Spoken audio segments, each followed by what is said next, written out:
I would like to invite the panel on up and Collier, who is the owner of the St. Louis Surge, the women's pro basketball team here in St. Louis. If you have not been to a game, go. Their players are all All-Americans and advanced degreed female basketball players. They won the national championship in 2014 and took second place in 2015. They are crushing it from here in St. Louis. So I'd like to invite Khalia on up, who will be the moderator today, and I'd like to invite the panel for Sports and Leadership.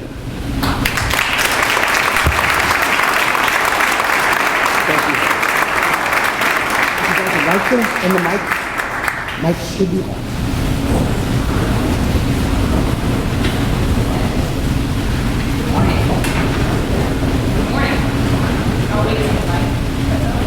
Oh, you may want to click them on. There we go.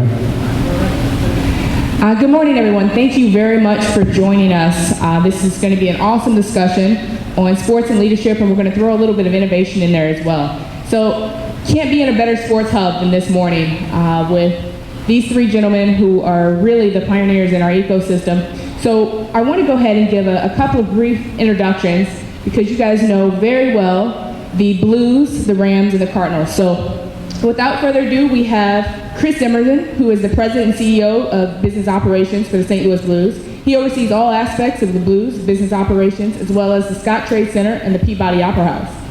To this position, he brought those experiences from his team leading Easton Sports and Nike Golf. Next, we have Bill DeWitt. He's the president of the St. Louis Cardinals, where he oversees all aspects of the business of the team and its affiliate entities. He led the effort to develop Ballpark Village, and he oversaw the design and construction, of the new Busch Stadium that we find ourselves in right now. And last, Kevin Demoff is the Executive Vice President of Football Operations and the Chief Operating Officer of the St. Louis Rams. Kevin is the liaison to ownership to all operational matters. He helps the GM and the head coach develop the club's strategic plan for player signings and player acquisitions. He oversees the Rams' entire business operations. So as you can see, we have an amazing lineup. So we're going to jump right into it, gentlemen. As we talked about, very conversational. So our topic of sports and leadership. How have you developed, and what type of leadership style would you say you have, Chris? It's tough having to start off here and start off at such a high level. It's funny, I actually sent a note out to the people who work for me because, you often think about yourself in a certain way. And so my leadership team has had a fun time with that this morning, I assure you. But I think a couple things for me are around leadership. So first of all, I think coaching, the whole concept of coaching and building a team is, I think, one of the most important things that I think I do. And that has to do with, obviously, some of it's about the actual tasks and getting stuff done, but as much as anything else, it is about also creating a culture that you want to have in your organization. And so for me, I think fundamentally we're in a performance-oriented business. We have to have an attitude that is all about continual improvement and challenging ourselves to get better. And so my style is really about creating that environment where we are working together and challenging each other, seeing how we can get better as we keep trying to push the business and our overall team forward. Absolutely. And Kevin, what is your leadership style, and how do you really focus on driving the success into the business? I think one of the interesting things in sports is that it's a very self-selecting industry for employees. And they come because they want to be part of something bigger than themselves. They want to be part of 40,000 people here at Busch, or 20,000 at Scottrade, or 60,000 at Edward Jones Dome, and be around a team.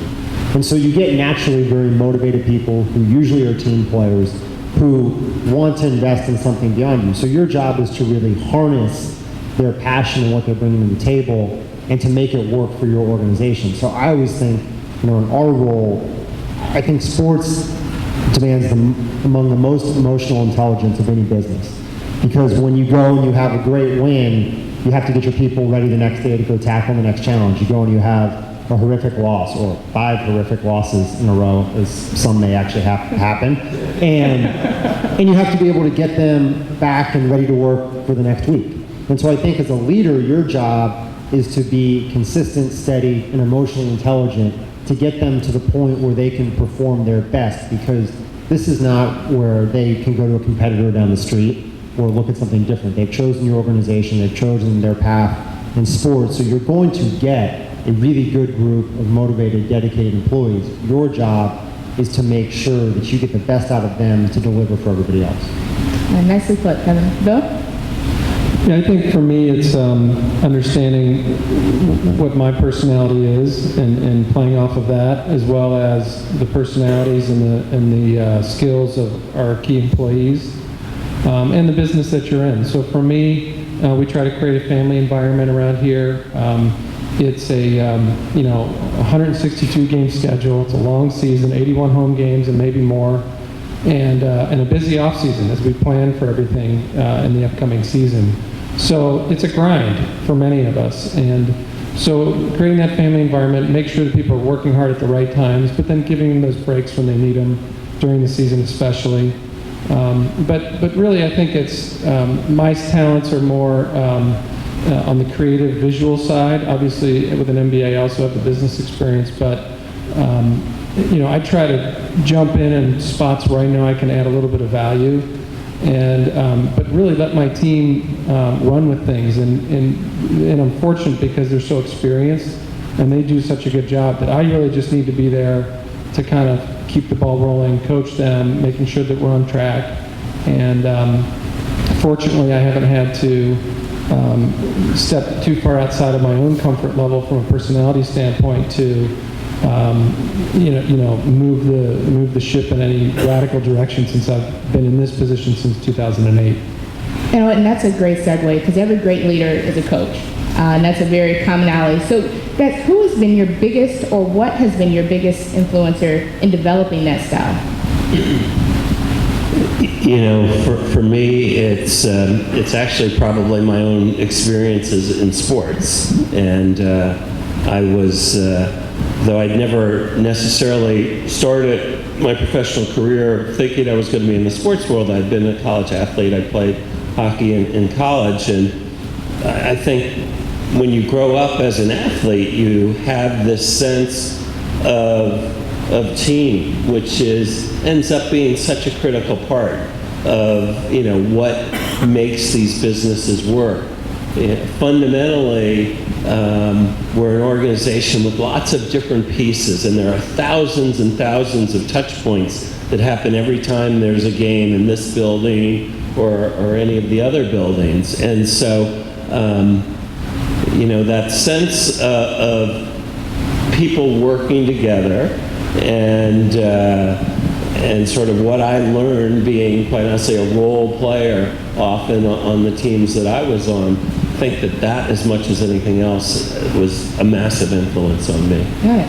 And Kevin, with your dad being big in the sports agent industry, what was your biggest influencer, mentor coming up in the sports industry? I think it's twofold. I grew up around football, I grew up around sports, and so it was fascinating to see the interplay of executives and agents and the way that went, and to be on the other side and now be a family trader and go to the management side. But I think Bill said it before, your leadership style has to be uniquely you. It has to be authentic, because that's the only way people know how to respond, because when they walk in your office, they need to know what to expect. They need to know what you're going to say, how you're going to handle critical situations, and in good and bad, that you're the same person. And the only way that comes is if you refine your own style and you're authentic to yourself, because you're never going to be able to read a book or copy a mentor and say, I can do it that way, because it's no different than athletes who, in crunch time, they talk about fundamentals, going back to fundamentals, they forget what happens. Your body just has to be taught to go swing at a pitch, to go shoot a puck, to throw a football. When it's 3rd and 10, you're going to go back to what you've done your entire career. It's why it's hard to fix fundamentals in athletes. And I think leadership styles are the same way. You have to harness your own ability and be yourself and what you've grown up to become. And that you take bits and pieces from every person. From my father, I took eminent patience from like mentoring the NFL, Bruce Allen, who took the ability to lead and inspire and have fun. But you build it all within your personality and I think what your skill set is.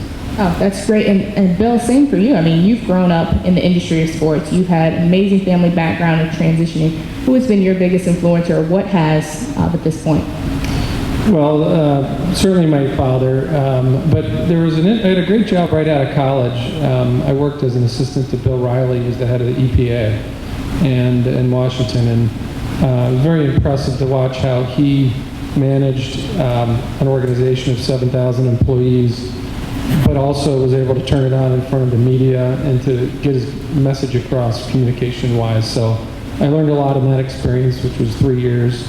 And then with my father, I've learned, I think, this sense that a deal isn't a zero-sum game. There's so much negotiation that happens in sports, whether it's with players or contracts or on the business side, just employees or deals for Ballpark Village, you name it. And both sides can win and should win. And the sense of fairness that you don't have to get every last piece of the pie to make it work for you and to make it work for others. So I think that's served me well in this role and hopefully going forward too. So with you gentlemen, camaraderie is a huge part of the game. And talking about being creative and innovative, how have you guys promoted that within your organization? So let me further elaborate, Chris. Start here. Appreciate that. I love the lead role. I'll switch it up the next one, I promise. So, I think for me, the concept of innovation in our business is, I think the big thing is creating an environment where people recognize that taking chances, trying new things, that it's okay to fail, that all of those elements are really important. It's really, I think it's actually quite easy in our business. Bill mentioned, the length of a season, whether it's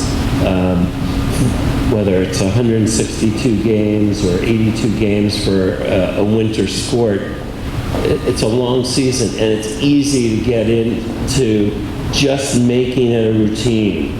And we've always done it this way and sort of accepting that. And so, for me, part of the sense of there's always another level that we can get to, whether it's with our fans, whether it's with our partners on food and beverage, that every part of the business should be looking for the opportunities, quite honestly, to do things differently, and particularly as it relates to this environment and the innovation that's happening around tech and startups. There's so many new opportunities and ways to connect with our fans and deliver added services. And so, in our environment, it's very much about what are those opportunities and how are we challenging ourselves to push out into some zones that we might not be completely comfortable with. That makes sense. And Kevin, for you guys, is it how are you encouraging that creativity and really building upon that and promoting that within your team? Well, I think one of the hard things about sports is it's a really basic business at its core.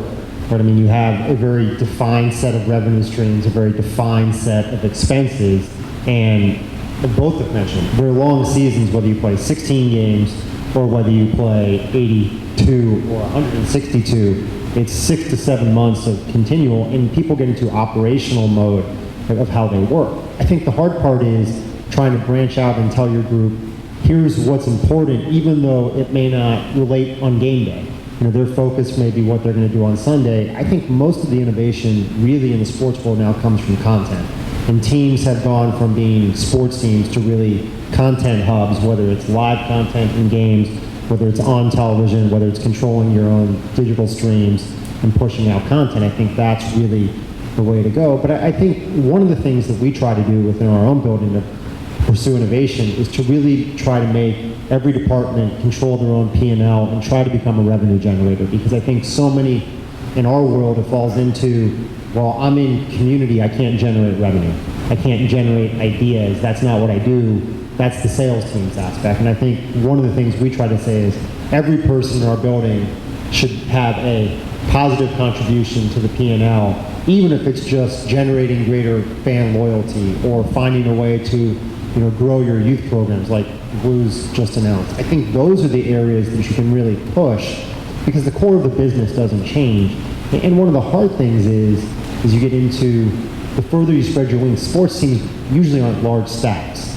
So you're trying to get the most out of your people through a long season, but what you can do to encourage them is give them the 3 or 4 projects a year that have nothing to do with your core business that really inspire them to help them be better on their day-to-day. Nice. And it's funny because everyone's in sales. I don't care, what area you're in, what department you're in. Bill, what have you really experienced of keeping that creativity here within the Cardinals and promoting that every year of being better? Yeah, well, one of the things that's different about sports that is pretty unique relative to, for example, the folks on the panel later with the small businesses, they're trying to find a product that fits a market that doesn't have that product yet, being differentiated. When you think about it, the 30 teams in baseball, we all have the same product. It's baseball. And so we'd be remiss in not seeing if 29 of our competitors are doing things that we aren't doing that we can pick up on. So you see a lot of that around the industry of how are they doing game day? How is that that business or that team doing stadium technology, whatever it may be. So we push for, number one, to understand for all of our departments to know what the cutting edge is out there with the other teams. And then number two, either take the cutting edge, and make it better, or to come up with our own ideas that other people are flying in to see us about. And I think of a couple examples, and Ballpark Village being one of them, not just the way that we did it in terms of creating the corridor and the space and the development view lines and everything, but how we put some things across the street that really bring our brand into a 365-day-a-year situation. It used to just be the 81 days with Cardinals Nations. You guys will see it today, with a museum and a Hall of Fame and a restaurant and all that stuff.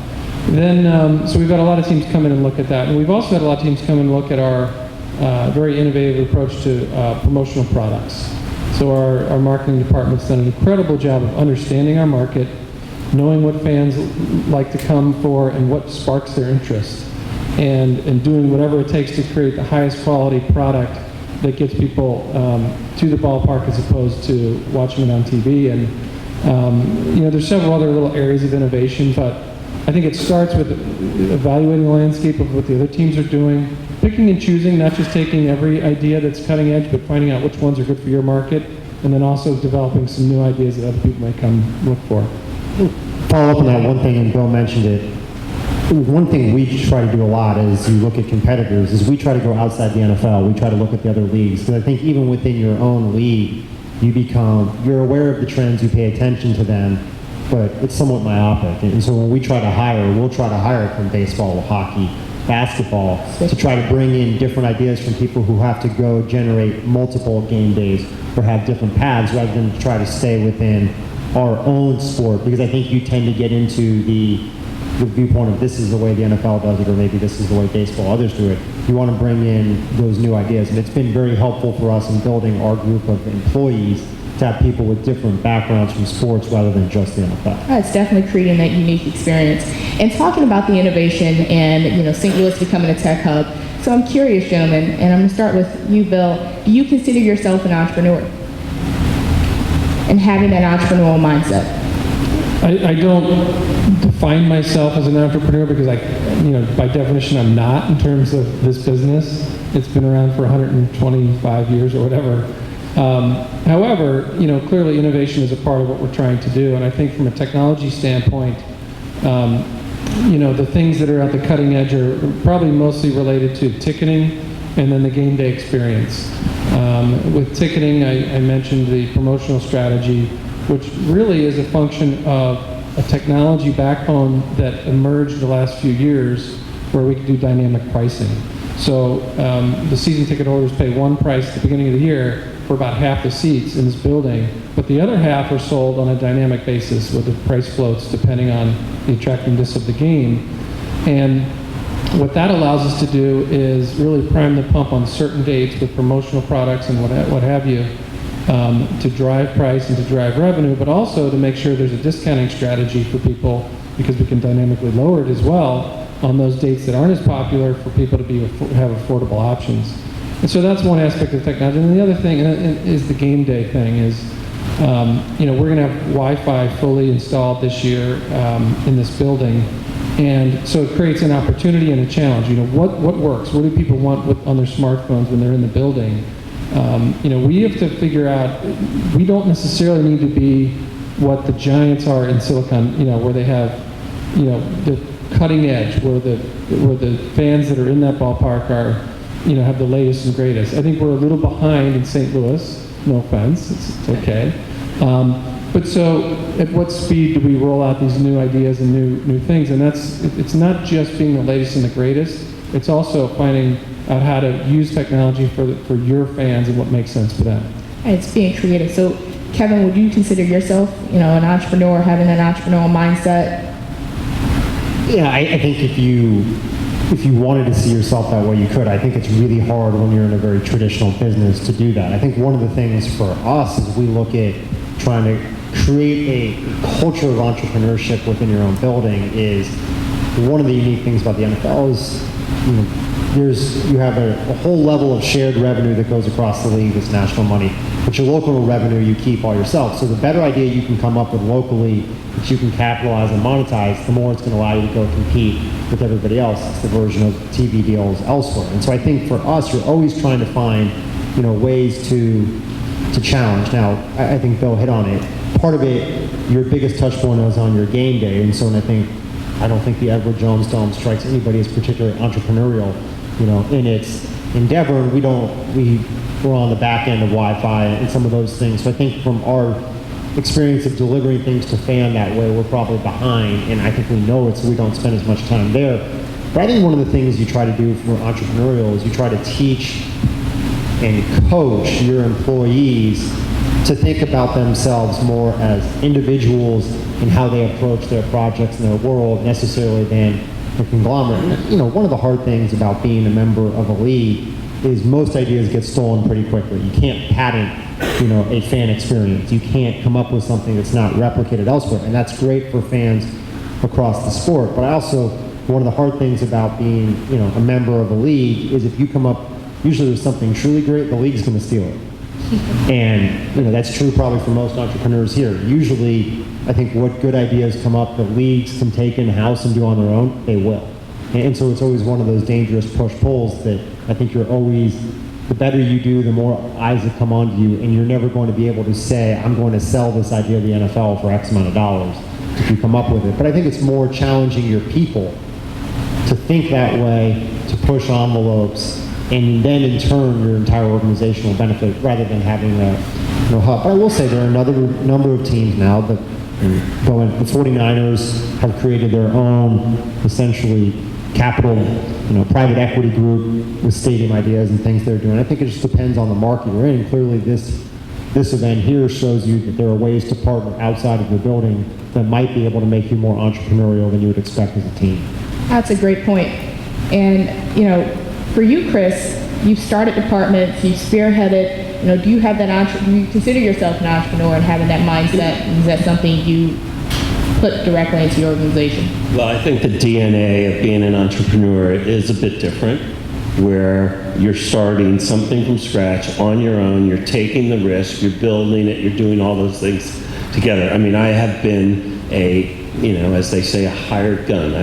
This is the fourth company I've led over the last 15 years. And each time, usually you get hired because there's something wrong or isn't working with the business.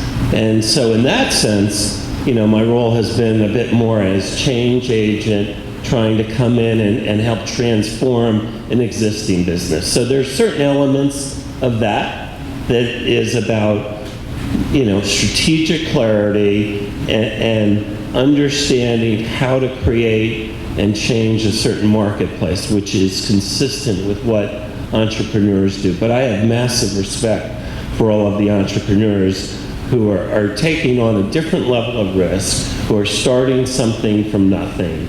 And in that sense, that is a different animal.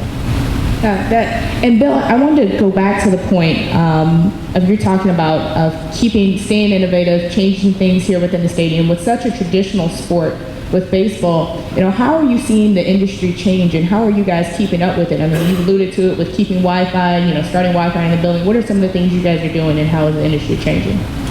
Well, you can just look out the window over there and see our scoreboard is not there anymore.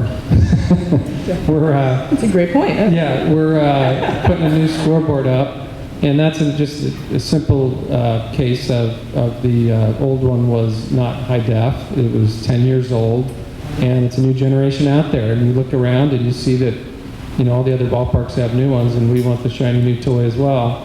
But it's more than that. It's also getting our game day staff and our game presentation group to program it with all the things that we do and do it better. So that's one example of the technology. When you think about those boards, that was very thoughtfully put out there in terms of what our fan base, we felt they wanted. We didn't want to break a record for the largest video board in the world. We didn't want to have it be so loud and bright that it would take the focus off the game, because people come to Cardinals and they actually watch the games. But we wanted to enhance the experience. So you'll see next year it does all the things that the old one did and more, but without blowing it up in your face. And I think that's the approach that we've taken in a lot of different areas of technology and innovation. I mentioned the Wi-Fi. You'll see on your smartphone little push notifications when you come to the ballpark next year, pointing out little historical aspects of the ballpark as an example. If you're in a seat somewhere, what are the concessions options in that area? Some game day related stuff like video replays and stuff like that. Although we want to, again, fit it to our market as opposed to do what the cutting edge is, because we know that our fans want to watch the game rather than have their face buried in their cell phone and not even knowing what's going on. So enhancing the target's experience. That's awesome. Yeah, so really targeting it towards what we believe our fan base is feeling about Cardinals baseball. And Kevin, within the NFL, how are you seeing the industry change, and what are you guys doing to keep up with it? And just an overall shift of you being in the industry, how have you seen it change and where is it headed? Well, I think in the NFL, the biggest discrepancy you have right now, and you hear it ad nauseum, is the at-home experience versus the in-game experience and the fan experience. And you're getting to the point now, football is the most television-ready sport that exists. And one of the amazing things, I think, and you're seeing it a ton this year, and it's part of the current debate, I would say, is around officiating and replays and the technology. And in our meeting last week in Dallas, we had a long conversation over, everybody will argue, what is a catch now in the NFL? Well, the difference is when you get to the ability to go super slow-mo in replays, does a person juggle the ball for 0.15 milliseconds in super slow-mo, and does the instant replay official say, well, that's not a catch, even though the official looking there never could have seen that? And so you get into this instantaneous debate over how the game is officiated live versus at home and what role technology should play. And I think Bill brings an interesting point, which is some of the crux of sports. Everything in the trends of whether it's entrepreneurs or technology is going to personalize experiences and tailored experiences. But people do sports for social experience and group experience. It's the reason the in-game experience is wonderful, because you get 40,000 people at Busch Stadium or 60,000 people together, not to be personalized, not to be individuals, but to be something larger than themselves. And so there's an inherent tension of how you do that. And I think if you make the game so specialized in the NFL for television that you're going to take away some of the in-game experience. And so I think the trend towards super technology and having every replay available on your phone, you don't want people looking down every 20 seconds. You need to find a way, I think, across the board, but especially in the NFL, to maintain the personalized, targeted experience and use the best of technology, but also find a way to make sure that you never lose the ability to turn around and high-five the fan next to you who you don't know and spill a beer all over yourself, right? That's what makes games and moments great. It's why people come together in sports. And so I think everybody who runs teams and run leagues is trying to solve that tension of greater personalization, but without robbing the core soul of what people come to live sporting events for. And so I think for us, it's balancing the TV experience and not letting that dictate the way people view the game, because I think that will make them less inclined to come for the end game and not bowing down to all of those mechanisms, but while also using, people say now, well, technology should make your game better. You should have chips in the football so you know if it crosses the goal line. And bringing out a chain to measure 10 yards seems very inexact in this age, but I think there's something about that I think that people do like and do crave, and it's finding that harmony. Definitely, it's all about enhancing the atmosphere. Chris, within the industry, you've shifted, from Nike, you've kind of been all over the realm of marketing and advertising. Where have you seen the industry right now in hockey, and what do you think is coming up next in the future? Well, I think overall, I think it's an amazing time to be in sports. And actually, I think all the things that are happening around the tech world, around communication, the value of live events, it's without question, it's a time of both change and much of it working in the favor of our business. Obviously, you see the values of the franchises, you see what's happening with player contracts. All of those things are being fueled by the power of sports content. And so in that sense, in many ways, I would say that today the NHL is at its strongest point ever. And our goal is to continue to solidify and strengthen the franchise of the Blues at the same time and take advantage of our ability to have an ongoing 12-month-a-year dialogue and relationship with our fans. I think in the old days, we were very passive in the relationship. We were very dependent on traditional media to tell our story. And today, because of the smartphone, every person in this room can be a creative genius in the next 5 minutes if you have an idea that's good enough. And I think that that's a very exciting, powerful idea. Nice. I want to tie it back into building a team. We talked about camaraderie a little bit. How important is it, Bill, for you when selecting your coaching staff and your GM? How does that play into the culture of the dynamic of the business? Well, your coach is obviously a key hire because, and a lot of people forget that the role is to really be a great communicator, not just with players, but with the media and with the front office, ownership, front office management. And we're very pleased that Mike Matheny's really good at all three of those. And if you're great with the players and just sort of okay on the others, that's fine, because you'll win games. But for long-term harmony, long-term sustainability, being able to manage all three of those constituencies is really what the job's all about. And that's what we look at in terms of hiring for that position. And Tony was able to do it, and Mike's been able to do it. It's the same for you, Kevin. I mean, you've intricate roles in bringing on who the leadership is within the Rams. How does that dynamic play into the type of leadership style and what you're looking at for the growth of the organization? I think Bill hit it. You have a bunch of different constituencies and job responsibilities. I think the irony is that what fans judge managers, head coaches through is probably not the same lens necessarily that teams do. Fans judge based solely usually on in-game strategy or things that they see on game day.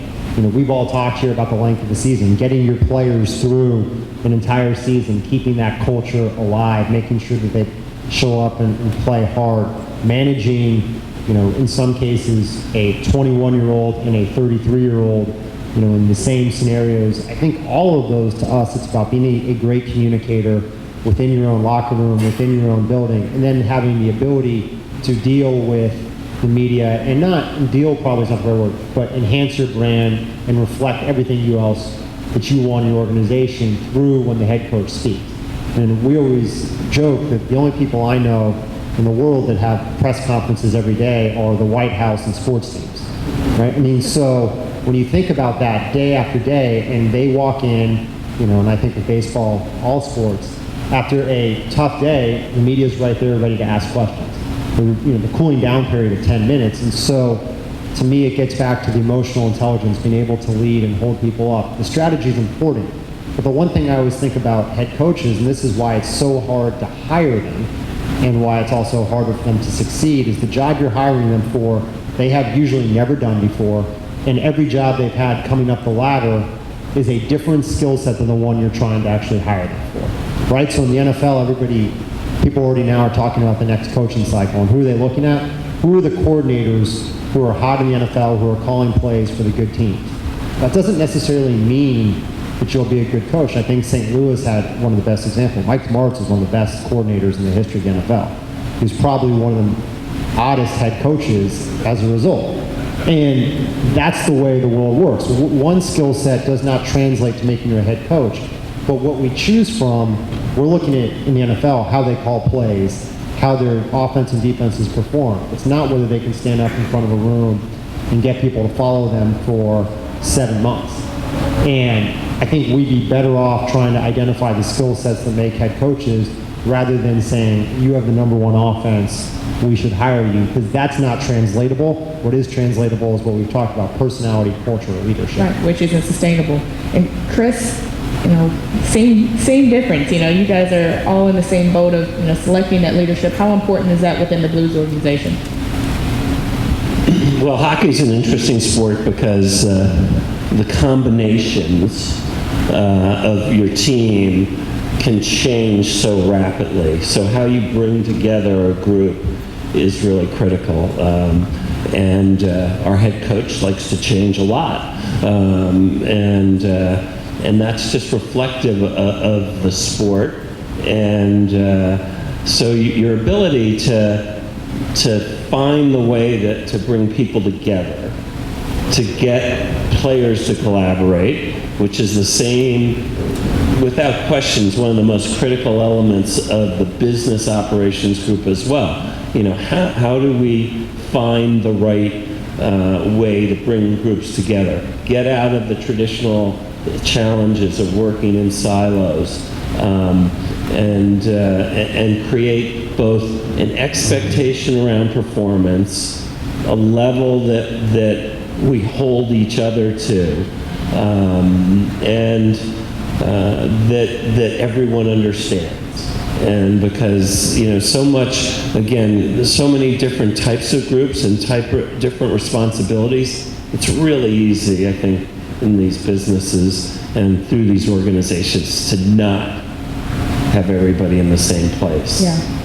And for the sake of time, I could probably ask you guys questions for the next couple of hours. I want to bring it back home. As we've talked about, the industry is changing, and particularly in the sports industry, we've hit on innovation and technology, and the game is changing in more ways than one. Why is it important you support the work of Stadia and what you're seeing happening right now in the St. Louis ecosystem? Bill? Well, we've been sort of observing these innovations in our sport, and now in this day and age, you can really see where these up-and-coming companies are making a splash early on, because when a team starts to use a product, like Kevin said, it's wildfire. It's not easy to keep something down. But what's lasting is where it is, where it's, and for us, being in St. Louis, seeing an initiative that's sparking innovation and growing companies, and to have it be in St. Louis and to have it be sports related is just a perfect fit for us to be able to support. So, we hope that someday we'll be building an office building in Ballpark Village for one of these companies. And so for us, it's a wonderful opportunity to seed and to help support these growing companies.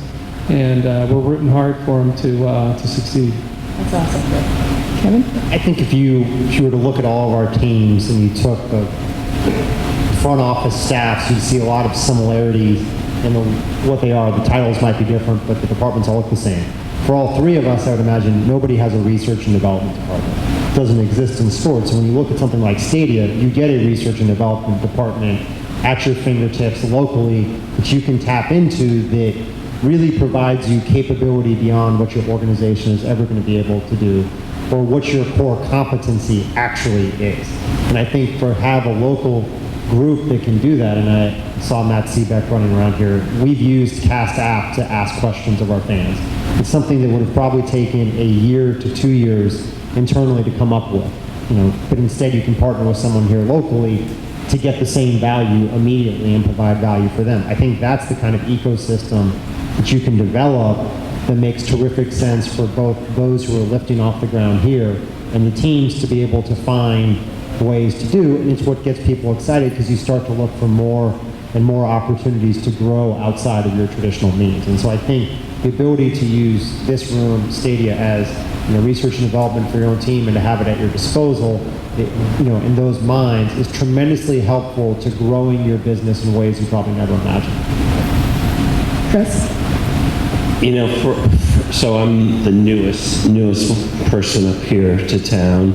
I've been here 18 months, and it's quite clear that among the critical factors for our city, our region, is continuing to fight and create an environment where we are generating the next generation of new businesses. And so quite simply, we want to fight for new sports businesses, everything that Arch Grants is doing, everything that we can do to foster a sense of entrepreneurism and help create an environment for success, both with this group, I assure you, as well as outside of the sports field. That has to be a priority for us.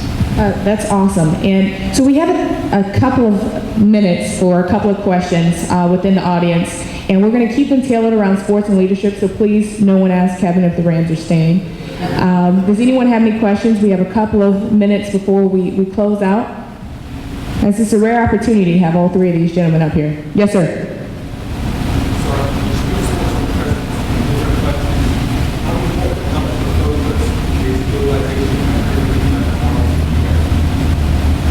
I'll jump in real quick with baseball internationalization. We are very actively involved in scouting and player development internationally. We have scouts in obviously Latin America in several locations, but also now looking at Australia and Japan and Korea and the hot spots where there's baseball elsewhere. As far as growing our game internationally, we're sort of leaving that up to the league. They're investing, they've got pooled capital to be able to spark that growth. For example, we have a strategy to be in China and Mexico more aggressively at the league level, and so we have offices that are trying to spark TV rights and generate enthusiasm and player development in the youth leagues in those countries. And so to us, it's a two-pronged strategy. We scout and develop internationally. The league sort of promotes and tries to grow the game internationally. I think for us, we played in London 3 years ago. We're going back next year. I think for the league, growing the game, they're going to try to go to Mexico City next year, is tremendously important in terms of finding new revenue streams and new fans outside the United States. Football is a truly American game. It's not played around the world, but you can deliver the product around the world. And I think one of the things is you look at technology and the way the world works now, everything can be global. I remember sitting, on vacation last year, by the pool watching Arsenal play on my smartphone, in Greece. And so when you look at this, the ability to consume content from all around the world has become so much easier on every level. And I think the NFL, when you look at one of the most interesting things that happens is now the games that are in London are played at 9:30 a.m., I would say St. Louis time, in the earlier window, but that's now allowed Asia to watch in prime time on Sunday night, which is the first time they figured that out. That's why those games have now come to the morning in the U.S., because they can be prime time in Asia. I think as leagues try to figure that out and how you grow it, it's important because it's an untapped, when you look at soccer as a truly global game and how much they've developed a national following. Look at the Manchester United with 580 million followers on Facebook or whatever number they actually put out. I think every league and every team sees that and sees that as true growth versus maybe, trying to find a market in the U.S. that's untapped. Yes, sir. Going back to leadership, I'm just wondering if there's any mistakes you feel in your ways of leadership. Just going back to leadership style, I was just wondering if there's any, maybe in the up and coming years, something maybe you consider a mistake, or if there's something you try to avoid from a leadership personality standpoint. I'll just jump in. I think for me, I've observed occasionally at the league meetings, as I go to the ownership meetings, people that are sort of younger in the business, which I would consider myself when you look at that group, sort of trying to jump and be more than, I don't know. It's almost like they're trying to get their name out there or be seen or what have you. And I don't think that that works in that group. So I've seen some people step on their own foot trying to be a little too out there. So, I try to be a little bit more behind the scenes and let the actions talk. I think that tends to work better in these league environments. But you end up with these key committees that happen, and they really dictate policy at the league level. And so I think leadership, while it's so important for us running our organizations, it's also important to find the right balance of how you want to lead to push on issues that affect all the teams. And a lot of that committee work happens, and fans don't often see it, but owners and executives of teams, to the extent they're on these influential committees, can really make an impact on their own franchises. But it's funny that the fans, I don't think, really pick up on those affiliations very much. Yeah, for me, I think one of the things I've learned as we make changes, and I've seen it recently, and even in some work, some internal research we've done with our employees, you can never communicate enough. And I've had a couple of situations where we'll make a change in a ticketing strategy or something else, and it'll seem like, well, it will seem clear to me, and it'll seem like we've been clear with the leadership of a certain group around that change. But the rest of the employees, they'll create their own urban myths around why we're doing certain things. And so I've just found you can't take anything for granted in terms of creating change and making sure that you're, if you will, engaging your team at a very consistent level. I think the one thing I found hardest, and I still struggle with, is the balance between accountability and creating a great environment within your own building. And I think it's a really hard balance for leaders to find.